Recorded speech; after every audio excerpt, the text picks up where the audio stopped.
Fabrizio Werdum apologizes for the homophobic slur he used against Tony Ferguson.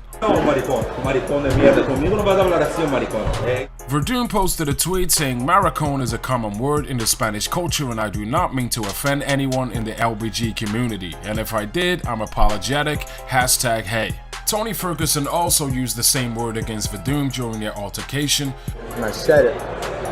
Este maricón. But this is something the fans or the media haven't really spoken about. Dana White in the UFC donates $1 million to the victims of the Las Vegas shooting. During a recent interview with TMZ, Dana White said, "This is my city, this is my town, I grew up here, I raised my family here, we're gonna donate $1 million to the people that were affected by this." He later went on to say, "I'd say to people outside of Las Vegas, don't be afraid to come here." Urijah, Faber and Cody Garbrandt sent a message to those affected by the Las Vegas shooting. Sending love to Vegas. We know a lot of folks that were affected, so prayers, good thoughts, good energy. If you're going to the UFC this week, fight fans, make sure you can donate some time, some blood at the blood drives. Jessica I claims she received a death threat on social media.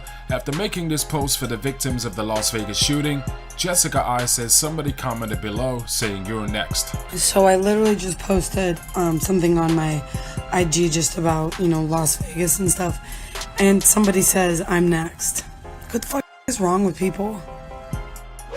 Michael Bisping says he thinks GSP took so long to sign the contract for the fight because he thinks GSP was waiting to clear the steroids out of his system. So me, George St. Pierre, and basically the entire 217 card are going to be in Las Vegas on Friday. So we get to have another press conference. Of course, the last time I did a press conference with George St. Pierre in Las Vegas was an eventful one. I don't know if you recall that, Lewis. Yeah, I do. I remember it was quite the fiasco, as they say.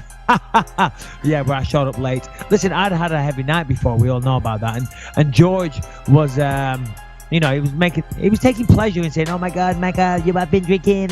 Look at you. You look like Vegas got the better of you." And I'm like, so fucking what, George? I'm 38 years old and I'm in Las Vegas. If you're man enough to fight me anytime soon, I won't be drinking. When I'm training for a fight, I am very, very dedicated. But of course, I'm not training for a fight because I don't know whether it's because George needs to clear the steroids out of his system before he enters the USADA testing pool.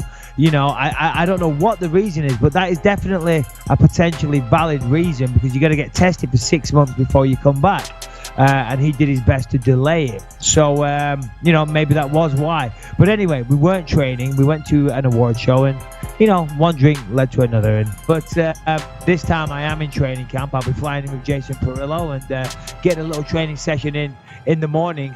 And I'm actually looking forward to coming face to face with George St. Pierre. I've got a bone to pick with that little bastard. Why? What happened?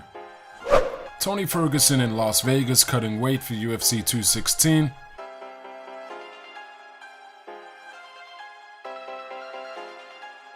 Lyoto Machida training for his return fight against Derek Brunson at UFC Sao Paulo on October 28.